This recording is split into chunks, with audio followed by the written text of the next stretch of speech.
कैसे हो मेरे दोस्तों, एक बार फिर से स्वागत आप सभी का पढ़ने और इस पढ़ाने वाली महफिल में। आप सभी को पता है कि हमने द पोर्ट्रेट ऑफ लेडी शुरू कर दिया था और पोर्ट्रेट ऑफ लेडी का बहुत शानदार हमने पहला पार्ट भी कंप्लीट कर लिया था। कैसे गांव में एक साथ बिताना समय, दादी और पोते का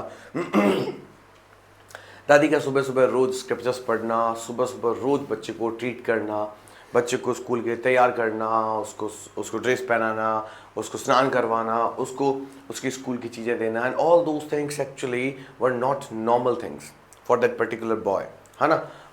when you specially when you start spending your time, when you start enjoying your time in someone's company, it becomes quite a touchy thing in life. It becomes quite near to your life. वही हुआ। कैसे दादी और पोता एक साथ रहते थे और उनके पेरेंट्स जो थे, यानी कि पोते के पेरेंट्स जो थे, वो सिटी चले गए थे सेटल डाउन होने के लिए। और जैसे ही वो सेटल हुए तो उन्होंने बुला दिया, भाई क्या, हाँ कहाँ बुला दिया, हाँ सिटी बुला दिया। और आप सबको पता है कि जब हम सिटी की बात करते हैं तो लाइफ बिल्कुल चेंज हो गई थी उनकी, और वो बड़ी शानदार फ्रेंडशिप में हाँ रह रहे थे। स्कूल सुबह सुबह साथ जाना, दादी का स्क्रिप्चर्स पढ़ना, पोते का मंदिर में ही बैठकर पढ़ाई करना, और वो शानदार सा एक काम जो चल रहा था। खुशवंत सिंह ने चैप्टर लिखा, इसके बाद हमारे सामने आया ये पूरा चैप्टर जिसको हमने पढ़ा, और इसके बाद बेटा जी आज ये चैप्टर हम अंत्येष्टि तक पहुंचाएंगे। आज ये चैप्टर हम कंप्लीट करेंगे और उसके बाद हम क्वेश्चन आंसर यहाँ तक। हाँ, there were no dogs on the street and she took to feeding sparrows in the courtyard of our city house. उस गलियों में, यानी शहरों की गलियों में, वहाँ कुत्ते नहीं हुआ करते थे। कुत्तों से कुछ याद आया? जिस समय मंदिर जाया करते थे उस समय कुत्ते हुआ करते थे। जिस समय वो मंदिर जाया करते थे उस समय कुत्ते हुआ करते थे। याद आया कुछ बेटा? ठीक है। तो वो कुत्तों को वहाँ रोटियों के टुकड़े दिया करती थी मंदिर के समय। लेकिन अब सिटी में आ गए हैं, सिटी के अंदर लोग जो हैं वो अलग अलग तरीके के हैं, लाइफ भी जो है वो पूरी तरह से अलग तरह की है। तो दादी जो है वो कहीं ना कहीं अब स्पैरोज को फीड करती है, यानी गोरैया चिड़िया होती है एक, है ना। स्पैरोज किसको बोलते हैं? गोरैया चिड़िया होती है, उसको वो स्पैरो को क्या करती है? ट्रीट करती है। आइए मेरे दोस्तों आगे क्या लिखा हुआ है। As the year rolled by, we saw less to each other. For some time, she continued to wake me up and get me ready for school. When I came back, she would ask me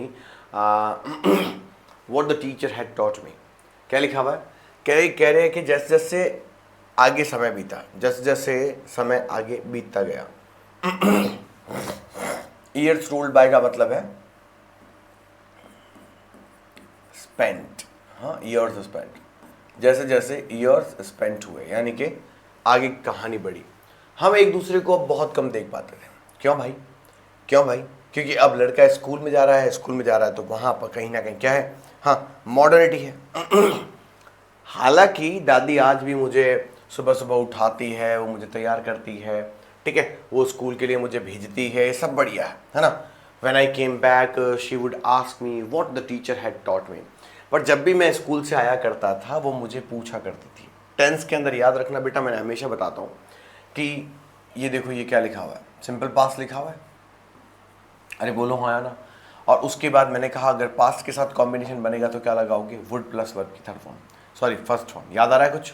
यानी past के साथ past का combination. और वो जब भी मैं वापस आया करता था तो दादी मुझे हमेशा पूछती थी, बता बेटा तेरे को आज स्कूल में क्या पढ़ाया, हाँ बता बेटा तेरे को आज स्कूल में क्या पढ़ाया। कंपैरिजन होना लाजमी है क्योंकि दादी खुद भी तो स्कूल साथ में जाया करती थी। ये बड़ा नॉर्मल सी बात है, ठीक है। बता क्या पढ़ाया तेरे को स्कूल में। I would tell her English words and little things of Western science and learning. The law of gravity, Archimedes principle and the world is being round, etc. दादी मुझसे पूछती कि बता बेटा तेरे को स्कूल में क्या पढ़ाया, तो मैं बताता था। दादी को मैं कुछ अंग्रेजी शब्द बताया करता था, मैं कुछ वेस्टर्न साइंस की बातें बताया करता था, ठीक है। और द लॉ ऑफ ग्रेविटिविटी क्या होता है, गुरुत्वाकर्षण बल क्या होता है, मैथ्स के अंदर आर्किमिडीज प्रिंसिपल होता है, और दुनिया गोल है। ये सब मैंने दादी को बताया कि दादी मुझे ये सब पढ़ाया जाता है। ओ दादी अंग्रेजी के शब्द पढ़ाते हैं, वेस्टर्न साइंस पढ़ाते हैं, वर्ल्ड इज राउंड है ये पढ़ाते हैं, मस्त स्कूल है। This made her unhappy. और यही चीज जो थी वो कहीं ना कहीं उसको नाराज कर रही थी, उसको दुखी कर रही थी। She couldn't help me with my lessons. She did not believe in the things they taught at the school English and was distressed that there was no teaching about God and the scriptures. अब वो बड़ी परेशान हो गई। अब वो मुझे मेरी लेसन्स में क्या है, हाँ अब वो मुझे मेरी लेसन्स में क्या है, ज़्यादा मदद नहीं कर पाती है ना, वो मुझे ज़्यादा मदद नहीं कर पाती है। उसका मोटा कारण क्या था? उसका मोटा कारण ये था कि वो मुझे इसलिए मदद नहीं कर पाते थे क्योंकि सब लेसन्स जो थे अब अंग्रेजी में आ गए थे, है ना, और अंग्रेजी दादी को नहीं आती है। अब दादी को अंग्रेजी नहीं आती है तो बड़ी परेशान हो गई, और वो इस बात को लेकर भी परेशान हो गई कि वहाँ पर इंग्लिश मीडियम स्कूल में भगवान के नाम पर कुछ नहीं पढ़ाया जा रहा है, ग्रंथ और स्क्रिप्चर्स के बारे में कुछ नहीं पढ़ाया जा रहा है, जो कि हमारी क्या है, आधारभूत शक्ति है। ये चीज़ें अगर हमें पता होंगी कि हमारे पूर्वजों ने क्या किया, वो कैसे जीते थे, हमारे भगवान को कैसे कैसे चैलेंज सामना करना पड़ा, तो फिर हमें हमारे दुख कम लगते हैं, हमें हमारे दुख कम लगते हैं। तो दादी का ये मानना था कि भाई होना चाहिए ऐसा, हाँ दादी का ये मानना था कि भगवान के बारे में पढ़ाया ही जाना चाहिए, है ना, भगवान के बारे में पढ़ाया जाना चाहिए।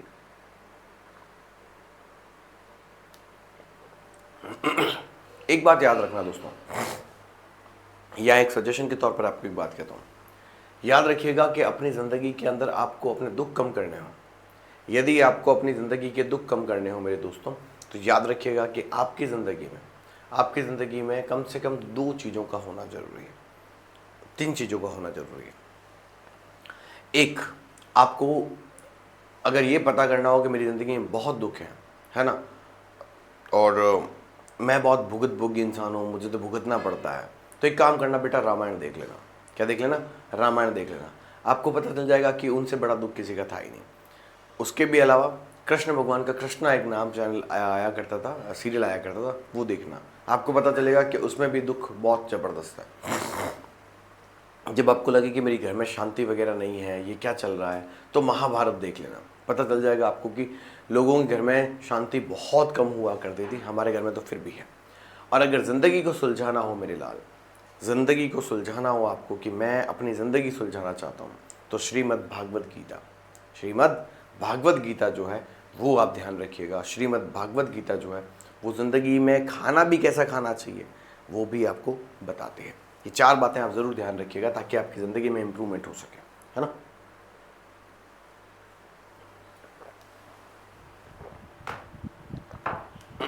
आइए लिखा हुआ है, One day I announced that we were being given music lessons.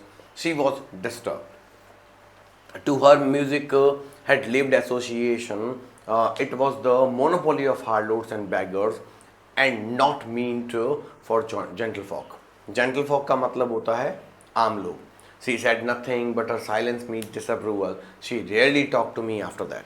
एक दिन मैंने दादी को बता दिया, दादी आपको पता है हमारे स्कूल के अंदर हमें संगीत सिखाया जाता है। दादी वो सुनकर बहुत डिस्टर्ब हुई। क्यों हुई? क्योंकि दादी का मानना था कि म्यूजिक का संबंध, एसोसिएशन, संबंध, म्यूजिक का संबंध है ना, लिव्ड है। लिव्ड का मतलब था कामुक, एग्जॉटिक। क्या होता है? एग्जॉटिक।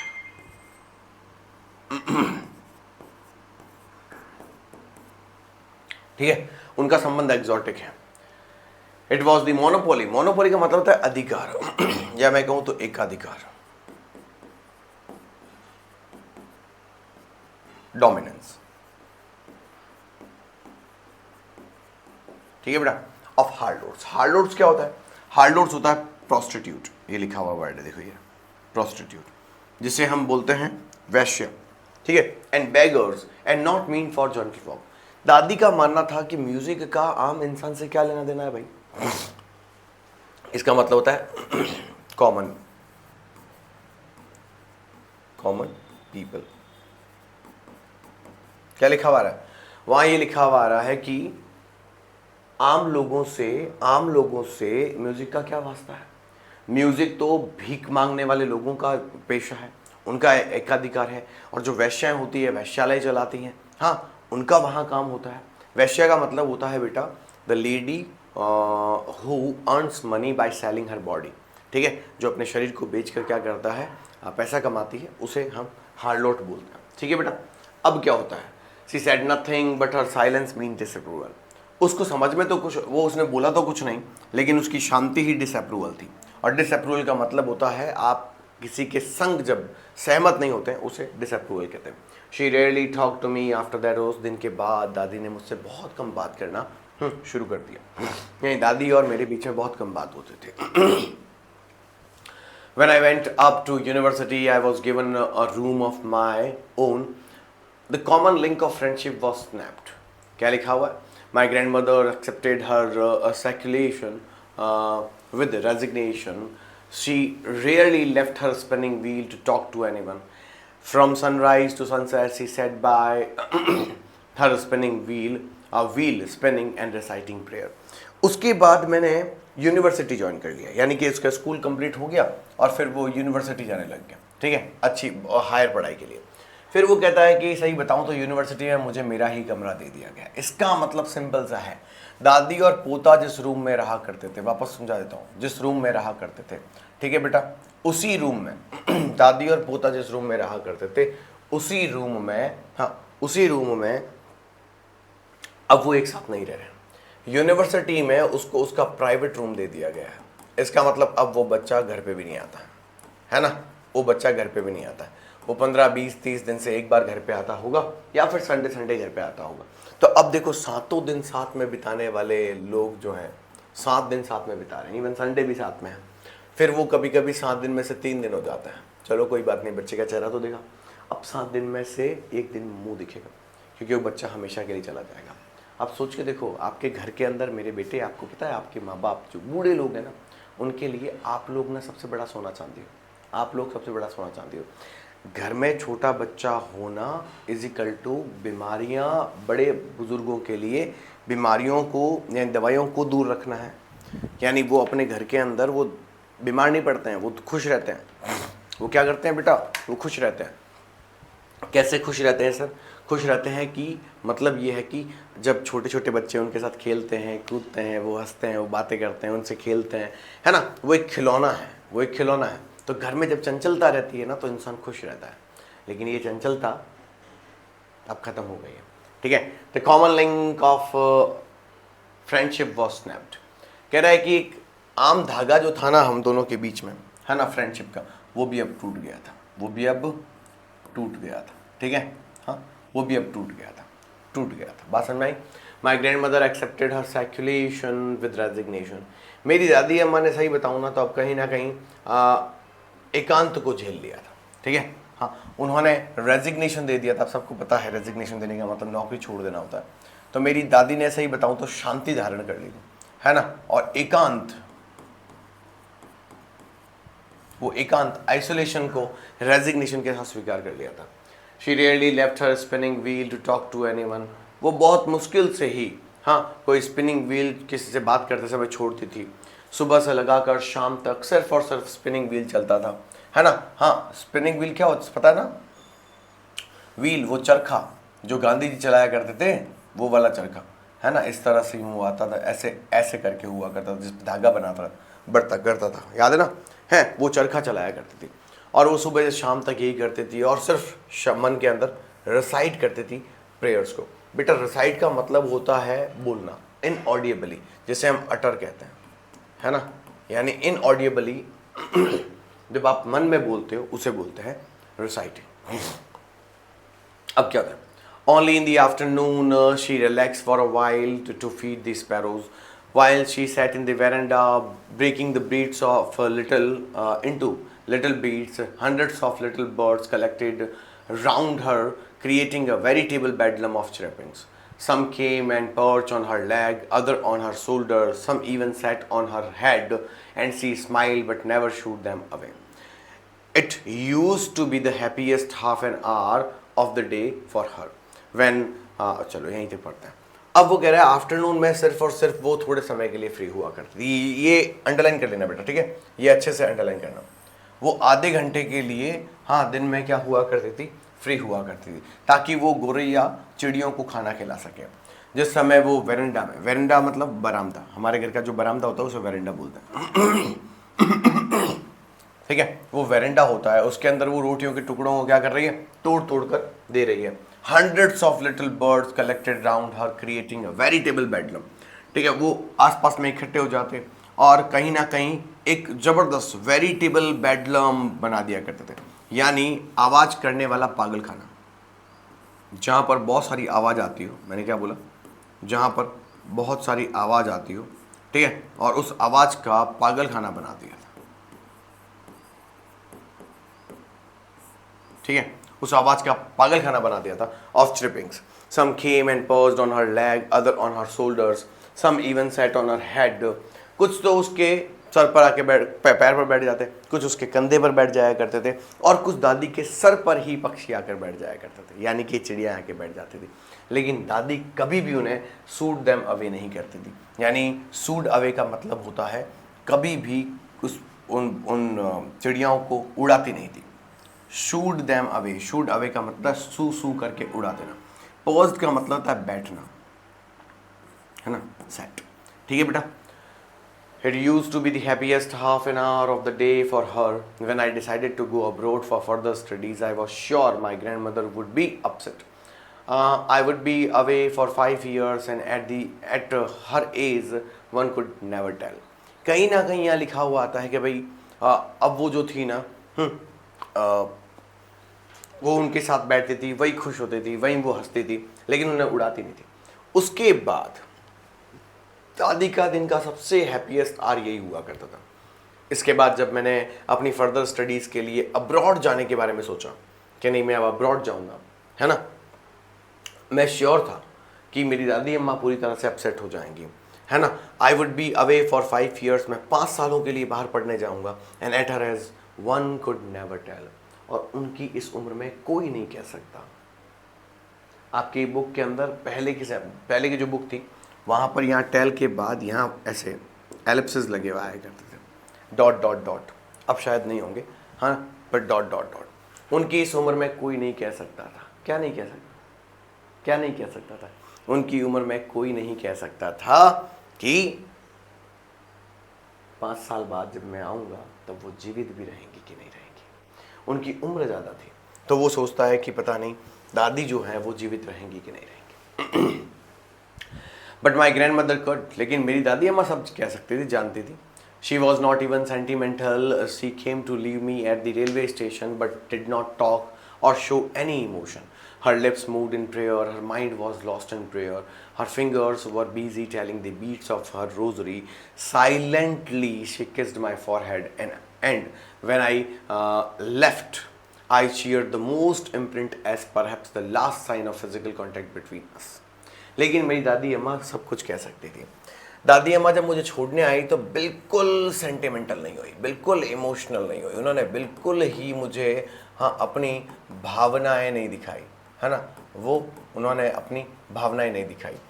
वो कह रही है कि वो कहता है कि वो मुझे रेलवे स्टेशन पर छोड़ने के लिए आई, लेकिन आज भी उनके पास इमोशंस दिखाने के लिए नहीं थे। उनके लिप्स आज भी इनऑडिबल तरीके से प्रेयर में क्या कर रहे हैं, गूंज रहे हैं, वो अपनी प्रार्थनाओं में ही खोई हुई हैं। उनकी जो फिंगर्स हैं वो अपनी रोजरी बीट्स को ही क्या कर रही हैं, कहते हैं ना, राम राम राम राम राम राम राम राम कर रही है, और वो चुपचाप आती हैं मेरे माथे के ऊपर, यहाँ इसे फॉरहेड बोलते हैं, ठीक है, माथे के ऊपर थोड़ा सा लाड करती हैं, ठीक है, लाड करती हैं। And when I left I cherish the most imprint as perhaps the last sign of physical contact between us. फिर मैंने उस समय लेफ्ट में अगर निकला तो मैंने ये सोच लिया था कि ये चेरिस्ड का मतलब है संजो कर रखना। अच्छा लिखा हुआ, लिख लो, जिसको नहीं पता है वो लिखो।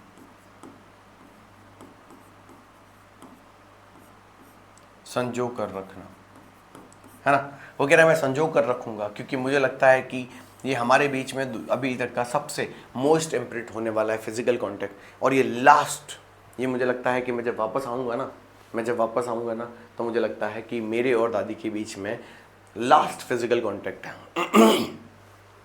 But that was not so, लेकिन ऐसा तो नहीं था।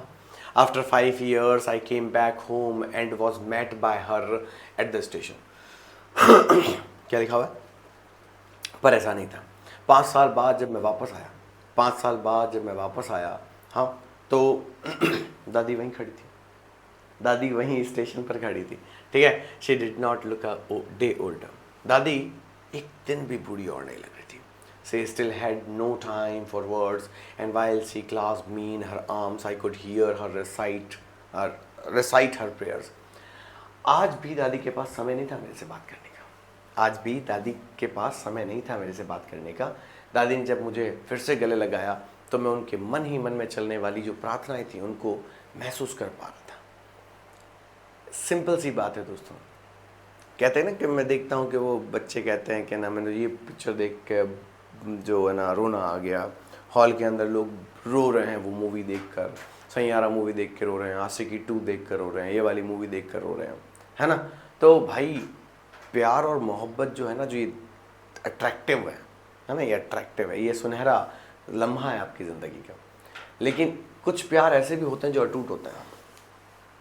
दादी ने बचपन से पोते को पाला, पोते को सिटी लाइफ की ज़िंदगी देख लेते हुए देखा, फिर वो इंग्लिश मीडियम स्कूल में जाना शुरू कर देता है, वहाँ से दादी का रिश्ता थोड़ा थोड़ा टूटने लगता है।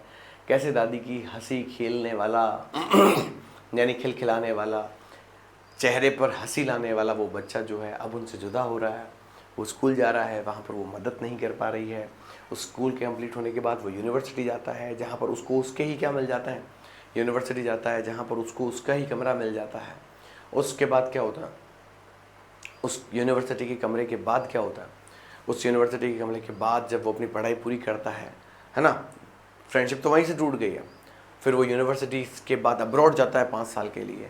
तो इसका मतलब है कि ये बहुत लंबा समय है, 5 साल का अब्रॉड, यूनिवर्सिटी के 3 साल, और स्कूल इंग्लिश मीडियम काफ़ी कम उम्र में ही वो यहाँ गया था। लगभग 10, 12, 15 साल बीत चुके हैं और इस पूरे फेज़ में, और दादी अकेली है, और दादी अकेली है। अब क्या लिखा था,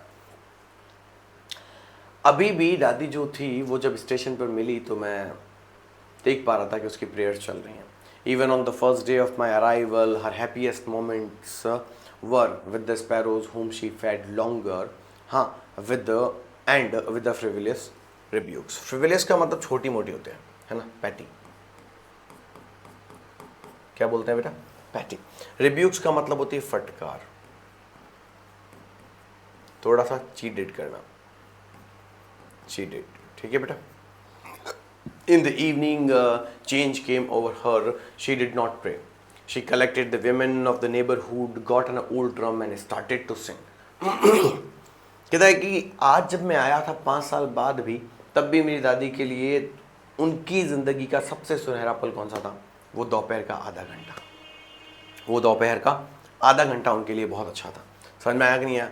और सबसे बड़ी बात यह है कि शाम के समय उनमें थोड़ा चेंज आया। शाम के समय उन्होंने एक बड़ा सा ड्रम लिया, हाँ, शाम के समय उन्होंने एक बड़ा सा ड्रम लिया और उस ड्रम को ज़ोर ज़ोर से पीटने लगी, और उस ड्रम को ज़ोर ज़ोर से पीटने लगी। वापस सुन लो मैंने क्या कहा, उस ड्रम को ज़ोर ज़ोर से पीटने लगी। मेरी बात समझ में आ रही है, ठीक है। उस ड्रम को ज़ोर ज़ोर से पीटने लगी। For several hours he thumbed the sagging skin of the dilapidated drum and sang of the homecoming of warriors. We had to persuade her to stop to avoid overstraining. That was the first time since I had known her that she did not pray.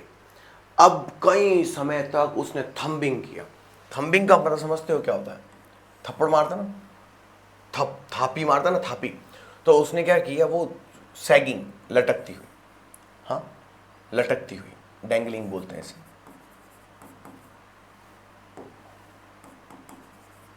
Dangling बोलते हैं इसे, skin of the dilapidated यानी जीर्ण शीर्ण, यानी कि मैं क्या कहूँ, बिल्कुल ही जैसे बोलते हैं ना अपनी सबसे वीक कंडीशन में, है ना।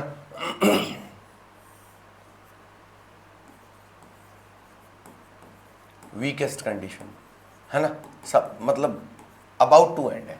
ड्रम के ऊपर लगी हुई वो सैगिंग स्किन थी ना, जो कि बिल्कुल वो खाल लगी होती है, उस खाल को वो जोर जोर से थपथपा रही थी, है ना, यानी बजा रही थी। मैं अगर ये कहूँ तो जोर जोर से बजा रही थी, हालांकि इसका मतलब मारना होता है, लेकिन यहाँ बजाना है, ठीक है। तो वो बजा रही थी जोर जोर से, और योद्धाओं के घर आने के गाने गा रही थी।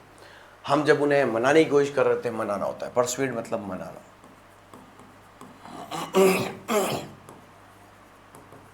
कन्विंस, ठीक है। To stop, to avoid straining, यानी कि ज़्यादा आप ओवर स्ट्रेनिंग मत करो। ओवर स्ट्रेनिंग का मतलब होता है ओवर बर्डन, ठीक है बेटा, ओवर बर्डन। वो ओवर स्ट्रेनिंग का मतलब होता है over burden. That was the first time since I had known her that she did not pray.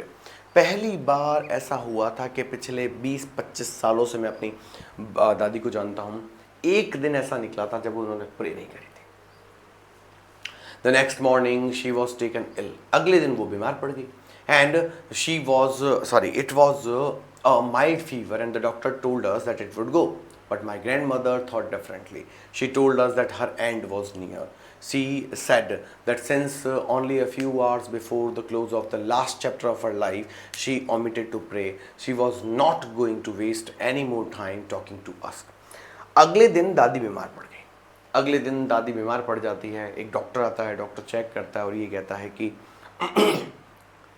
चिंता वाली कोई बात नहीं है, नॉर्मल सा एक बुखार है, आया है वापस चला जाएगा, कोई तकलीफ नहीं है, ठीक है। पर मेरी दादी अलग ही सोच रही थी। मेरी दादी ने साफ कह दिया था, दादी को पता था, दादी ने बोल दिया था कि मेरा एंड आ गया है, मेरा एंड बहुत ज़्यादा नियर है, ठीक है। और क्योंकि मेरी ज़िंदगी के कुछ ही अब घंटे बचे हुए हैं और उन मेरी ज़िंदगी के अंतिम पड़ाव में मैंने प्रे नहीं करी है, मैंने ऑमिट कर दिया है प्रे को। ऑमिट का मतलब होता है बेटा छोड़ देना, लेफ्ट, ठीक है। मैंने प्रार्थना छोड़ दी, ये ठीक नहीं किया है मैंने, और मैं अब किसी से ही बात करके और ज़्यादा समय खराब नहीं करना चाहती हूँ, मैं बस भगवान का नाम लेना चाहती हूँ। वी प्रोटेस्टेड, हमने विरोध किया, but she ignored our protest. She lay peacefully in the bed lying and telling her beads even before we could suspect. Her lips stopped moving and rosary fell from her lifeless fingers. अब ढंग से सुनना क्या लिखा हुआ, क्या लिखा हुआ है। अब वो शांति से अपने बेड में लेट गई और लेटने के बाद इससे पहले कि हम कुछ सस्पेंस भी कर पाते, सस्पेक्ट भी कर पाते, हम कुछ आइडिया भी लगा पाते, उनके लिप्स रुक गए और जीवन निरर्थक हाथों से, हाँ जीवन रहित हाथों से, उंगलियों से वो मोतियों की माला नीचे गिर गई। उसका सिंपल सा मतलब ये है कि दादी गुजर गई हैं, ठीक है बेटा, हाँ दादी गुजर गई हैं। A peaceful pallor spread on her face and we knew that she was dead. उनके चेहरे पर एक पीलापन छा गया था, ठीक है बेटा, और पीलापन छाने के बाद मैंने ये देख लिया था कि भाई दादी की मौत हो गई है। We lifted her off the bed as is customary, laid her on the ground and covered her with the red shroud. हमने दादी को बिस्तर से नीचे उतारा जैसे कि हमारी कस्टमरी है, मीन्स प्रथा है, ठीक है, हमारा ट्रेडिशन है, ठीक है बेटा, ये हमारे रिचुअल्स होते हैं कि हम मरे हुए व्यक्ति को बेड के ऊपर नहीं रखते हैं, तो उसको नीचे उतार देते हैं। उनको ग्राउंड के ऊपर लेटाया, laid her on the ground, laid मतलब लेटाना, ठीक है, उन्हें लेटाया गया एंड कवर्ड, और उन्हें कवर कर दिया गया रेड श्राउड से। और श्राउड का मतलब होता है कफन। क्या होता है? कफन। हाँ, एक कफन से क्या कर दिया गया, उसको क्या कर दिया गया, उसको ढक दिया गया, ठीक है बेटा, दादी को ढक दिया गया है कफन से। अब क्या होता है? After a few hours of mourning, we left her alone to make arrangements for the funeral. कई बार, यानी मॉर्निंग का मतलब होता है रोना। आपने लास्ट चैप्टर में पढ़ा होगा द सैमन ऑफ बुद्धा, है ना, लास्ट चैप्टर मतलब लास्ट क्लास में पढ़ा होगा सैमन एट बुद्धा। भगवान ने बताया था, है ना, भगवान ने क्या कहा था, मॉर्निंग, कोई भी व्यक्ति कितना भी क्या कर ले, रो ले, पछता ले, कुछ भी कर ले, है ना, इसका मतलब है विलाप करना। इसका मतलब क्या होता है? विलाप करना। कोई भी कितना भी विलाप कर ले, कितना भी रो ले किसी के मरने पर, है ना, उसके बाद कुछ नहीं होता है। तो हमने भी कुछ घंटों तक विलाप किया और उसके बाद हमने उन्हें अकेला छोड़ दिया, नहीं, दादी को अकेला छोड़ दिया, और हमने उनके फ्यूनरल यानी अंतिम संस्कार, समझते हो,